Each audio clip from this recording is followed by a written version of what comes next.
Hello, everyone. Welcome back to my second episode of Coffee with Kenya. I am so excited to have my friend Edith here today. I actually met Edith in a coffee shop. I was in a coffee shop about a month ago. Was it about a month ago? Yeah, about a month ago. And so I was sitting down and I was had my headsets in, and Edith walked by and she had the prettiest smile, and then she walked by again, and I was like, I have to talk to her. And so we started a wonderful conversation, and I mentioned to her that I was starting a podcast and a beautiful story of just resilience. And I think after this episode, you all will definitely understand where Coffee with Kenya is going and the people that I want to bring on to my show. So Edith, thank you so much for being here today. Thank you for you inviting me. You are welcome. I'm so excited too. Oh, I know. When I talked to you, I was like, okay, who's going to be my second guest? And so after my guest that I had last week, I said, it's got to be Edith.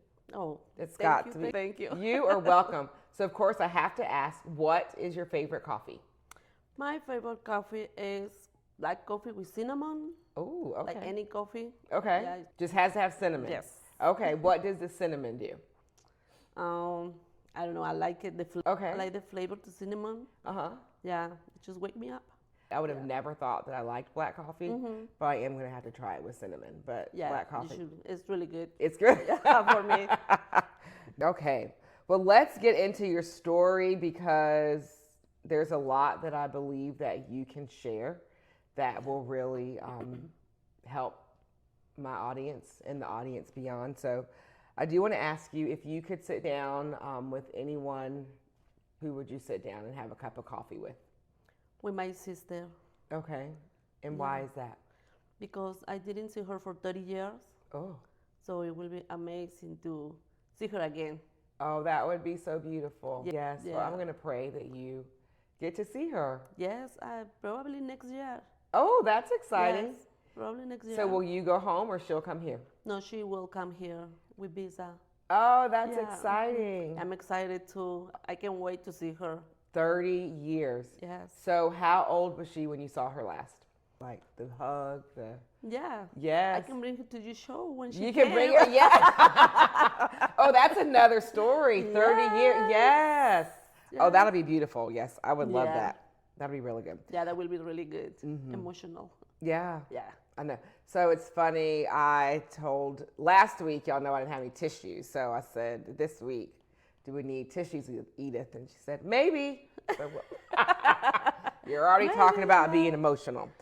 So all right, so let's get into your story. So first of all, I love that when people come and they learn the country's language. I also think that it's important when people go to other countries and live there that they learn their languages as well. So your story was fascinating in that you learned to speak English in a Bosnian community. Yes. Tell me how that was.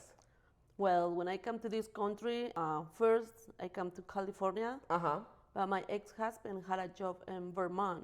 Okay. So I live in Vermont for 5 years, and no soul speak English, speak Spanish. Oh my God, nobody speaks, and I don't speak English at all. So it was the war from Bosnia people, and it was a lot of refugees in Vermont. So they chose, the people from the churches, they do like English class for Bosnian people. And I was the only Spanish woman right there learning English and a little bit Bosnian. Oh my gosh. Yeah, that's what I learned English. It forced me to learn. That's amazing. So I'm thinking like, okay, I'm Spanish speaking. I'm the only one that speaks Spanish. And then here I am with these Bosnians. So you kind of speak like 3 languages. Just a few words. That's okay. You can claim it. Yeah. You speak 3 languages. Yeah. That's what I'm going to go with.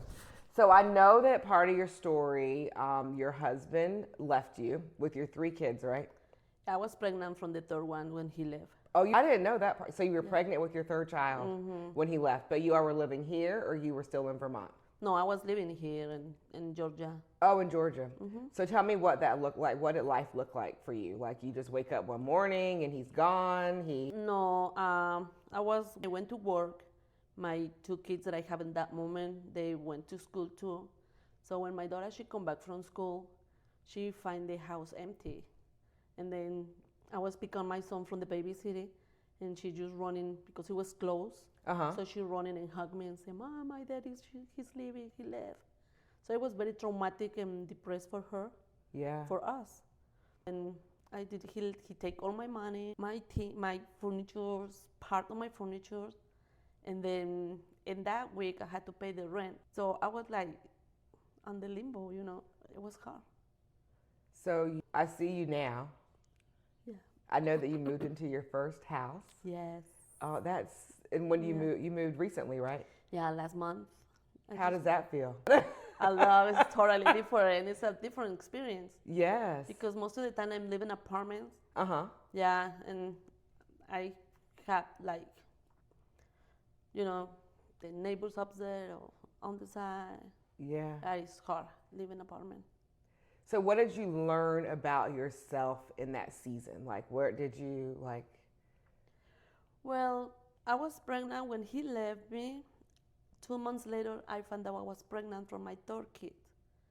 So when my third kid, I didn't want to have him because, I was thinking it was too much for me. And then I don't have family here. I don't have no brother, no sister. I don't have no mom. I don't have no dad. I don't have nobody. I'm by myself here.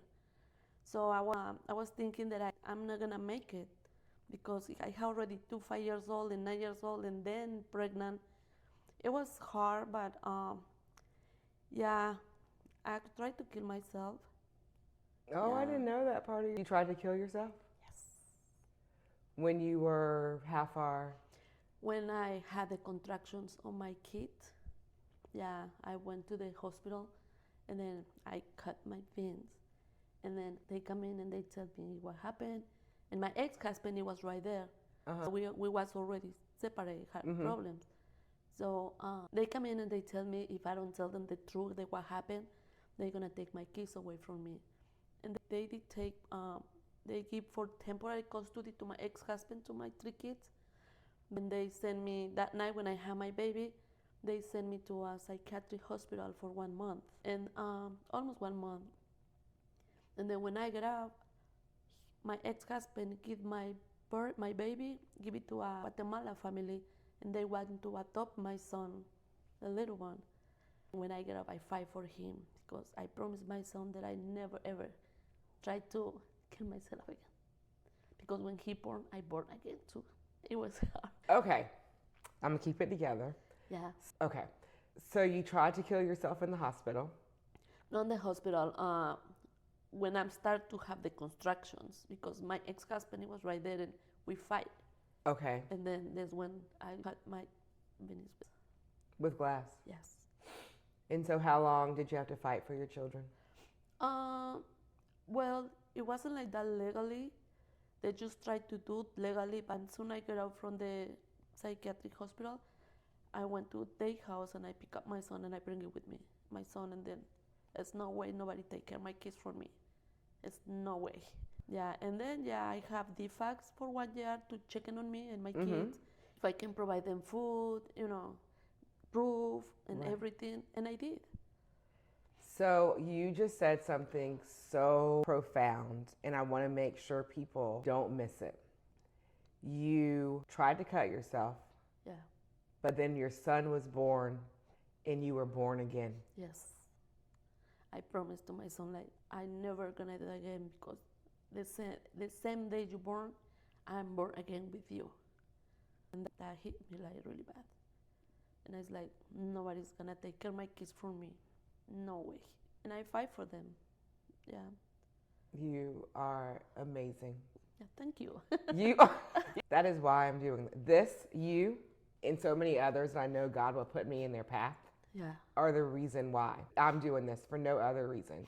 Is to give people hope, because there's a woman that's probably going to watch this, or there's someone that has been through this and they don't have hope. Yeah.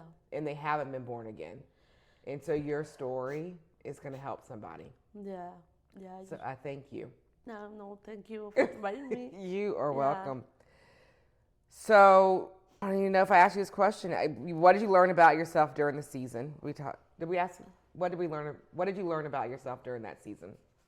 In that season, just have faith, hope, and then I always thinking like everything it happened for a reason, and then maybe you don't see it in the moment, but eventually, with the time pass, you see, I learned to be close to my kids, how be by myself in a country that is not mine in the language, so that I can do it by myself.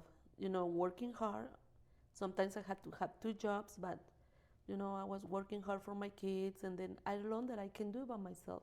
That it's not necessary have somebody with me, like, to take care of my family. You're amazing.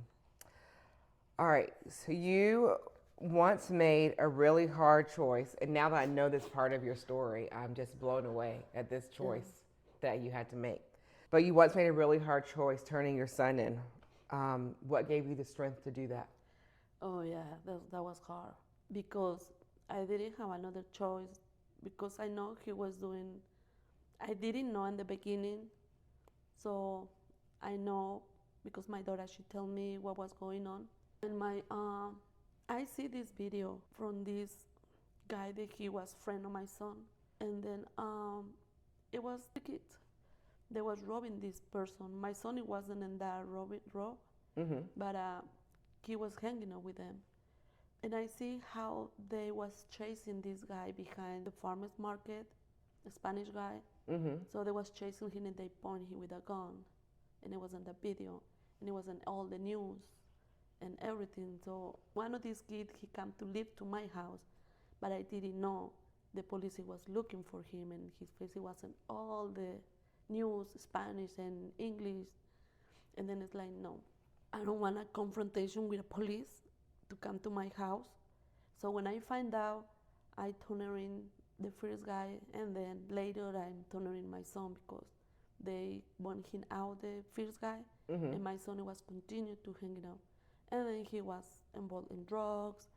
He was, I'm not gonna be blind and say, oh no, he wasn't doing it. Yeah, he was robbing people. And then, and I didn't teach that, and that made me angry because I'm a single mom, and I work so hard to, have, food for my kids on the table, and it was unfair, like somebody come and rob me like that and take my money. Yeah. And there was nothing, and that made me angry. And then another thing is like, I didn't have another choice because he was in bad situation, and or they killed him outside, or he died for drugs. So I had to do it. So there are so many families that need to hear that. But what I love about this story, and when you shared it with me, was how prison has changed him. Oh, yeah. And so can you tell us a little bit about how prison has changed him? Yes, he is amazing now. He's not doing drugs. Either he's in a bad environment because prison is really bad. And then when I go see him, I always tell him, like, I admire you because you are amazing. He finished his school. He's very Christian. Everything he put in God's hand. Physical, he changed a lot. And he's another person, like totally different. I'm so proud of him. It doesn't matter what he do, but now he changed. Now he do like good choices. And it's scary because over there inside, it's just crazy. Yeah. I see a lot of stories from other people that don't make it. Yeah. So he's making it. You know what? I think when I met you, you said that he prays for you all. Yes. And he keeps you all. Yes. Close to God. Yeah, and he had a big heart. He prayed for the people inside. Some people, they have life sentence and their kids, and they're gonna be forever. And he see a lot of things, and instead of he fighting, he tried to unite people, no separate. Yeah, right. And that's what I guess he's survived over there, because the way he is now. I think that maybe he even, not maybe, I think that there's some of that you instilled in him that he maybe didn't have at that time when he was out robbing people. Yes. But when you think back, kind of when you're by yourself and alone, you have time to really think about things.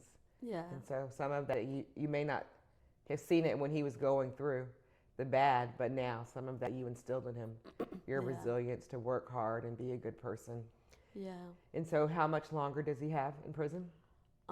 He come out on 27. Mhm. Oh, so a Yeah. little less than 2 years. Yes. Yes, and I gone to see him every weekend. You go to see him every weekend? Yes. Because I think for that kind of people, there's impression, family support for them is really important because, they see the love of the family, like, they really, it helped them a lot to survive in that environment. Because if you don't, as my son, I love him so much. And then the support of the family for that kind of people, it can make a change on them. How did him being in prison affect your other 2 children? Oh, yes, a lot. Yeah, because we are really unique. Mm-hmm. So my daughter, she's not see him for 6 years.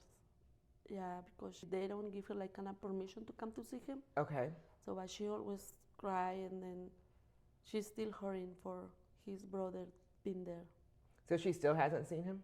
No. Oh, okay. Yeah. And my another son, he's another story. He's amazing too. And he do good choices. He's in Georgia State, and he's doing computer science. But he was hurt too. He was suffering for his brother being incarcerated. Absolutely. The first time when we see him, when we can hug him, because it was the pandemic and everything. Oh, okay. So we didn't see him for like maybe 3 years. So yeah, when we see him the first time, he cried and still. Yeah. So I don't want to go back to the beginning of the story, but I just have to ask this question. So you see your son and his friends on the news. How does that make you feel? Like do you immediately say, I have to turn them in? Like what happened? Like I was angry. Yeah. It made me so angry because, well, they're, maybe it's no excuse, but they are kids. In that age, they don't think that much and they don't realize. And most of them, they come from dysfunctional families, like my son. Yeah. Mm-hmm. But I can't believe it.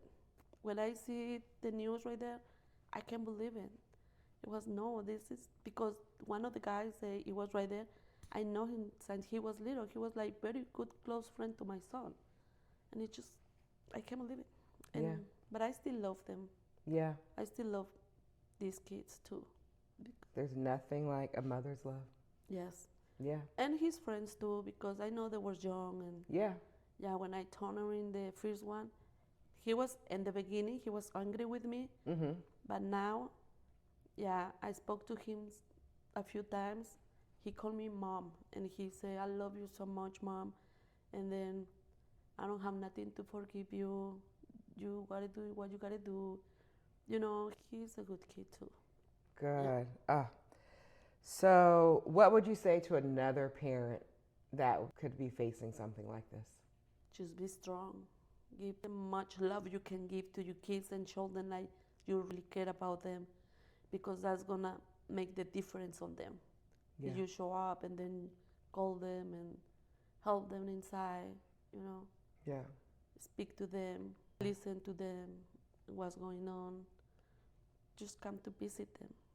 It Okay. just make big difference. Yeah. Yeah. When you shared your story, I just kept thinking about, gosh, where would he be if she hadn't turned them in?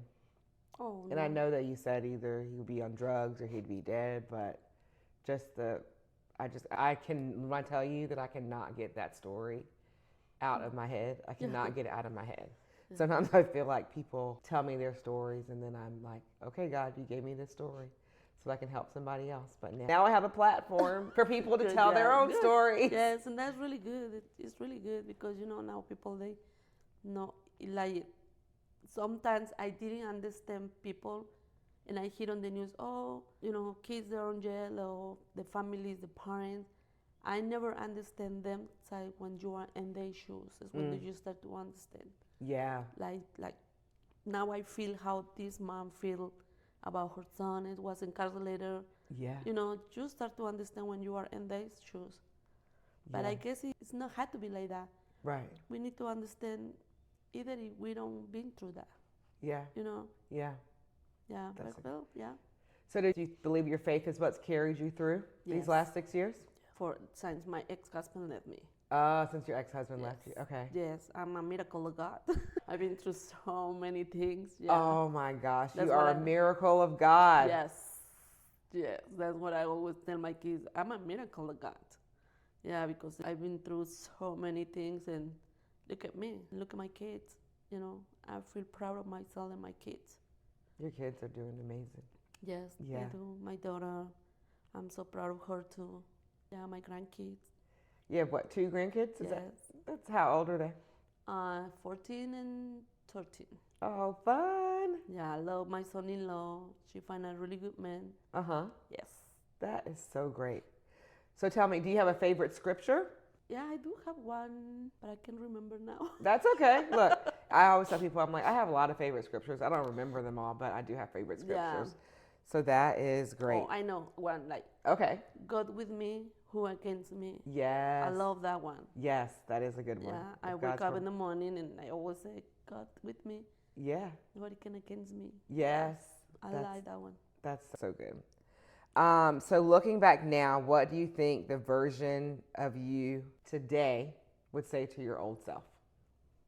The version today, Mm-hmm. Like looking back, so like all that you've been through. If your old self was looking at the future, like what would you say to your old self? now I'm more conscious and I just thinking more about when I take one decision Mm-hmm. before I didn't. Okay. But now, yeah, I think, observe and I see who is around me. And I'm in school now, try to finish my GED. Yes. Good for you. Yes. That is awesome. So you just started, or you? Yes, I'm just started like 2 weeks ago. Okay. I go, and when I get out from work, I go Uh-huh. to school. Yeah. So where do you see yourself in 5 years? Where I see myself in 5 years, Uh-huh. enjoy my life. Good for you. Yeah. Finish my school, doing the job that I really want to do. Okay. Yeah, I see myself like that. What job do you really want to do? I want to be interpreter. Oh, Yeah. that'll be good. Yeah, I would like to be interpreter on court or in health department. You know what? And because of your heart, You think? yes, your heart for people. I do not believe that there is any accident in why we met on that random Friday. Yeah. Yeah, it was amazing. Yeah, I don't Yes. think it was an accident at all. I know it wasn't an accident No. because we're sitting here, so I know that it was not an accident. Yeah, and I still remember my daughter. Mhm. I told my daughter, oh, I met this lady. She's so sweet and she's so nice. And I feel so weird because I was by myself right there, sit down, and then we just started conversation like we know each other forever. Yeah, and we're continuing it now. Yes. Absolutely. So so when you sit in a coffee shop now, what crosses your mind about what you've been through? What crosses my mind? Like when you're just sitting there having coffee, just like what crosses your mind? Like, Edith, you did it. Yes. Sometimes I say I don't know how I did it. I don't know how, and I know it was with me all the time, but it's hard to believe that I make it. Yeah, and I'm still here. You're still here. Yes, and I'm still here speaking to you in English. Yes. Yeah. Because I never expect, when I was in my country, I never thinking I come into this country. Uh-huh. Because they teach you English over there, but it's not like the same if you're speaking with somebody or Right. the practice. But it's like never thinking that I'm gonna be available to speak English or we speak with somebody, like have conversation. Right. Yeah, it was like impossible for me. Right. Yeah. Look No, at you right? now, Edith, I over know. here speaking English. So my last question. If the Coffee with Kenya community could learn one lesson from you, what would that lesson be? Just be persistent. Don't, you see it, always looking for the solution when the bad is coming. Don't focus on the bad. Focus on the solution, what you can do, not what you cannot do. Oh, that's good. That's what I do. That's what helped me a lot in my personal life. Uh-huh. when something bad happens, I always try to looking for the solution. I don't see why the bad happened and everything. No, I just start to looking for what can I do different. Yeah, that's what I'm thinking. That helped me a lot. Friend, yeah, that's what I'm thinking. That helped me a lot.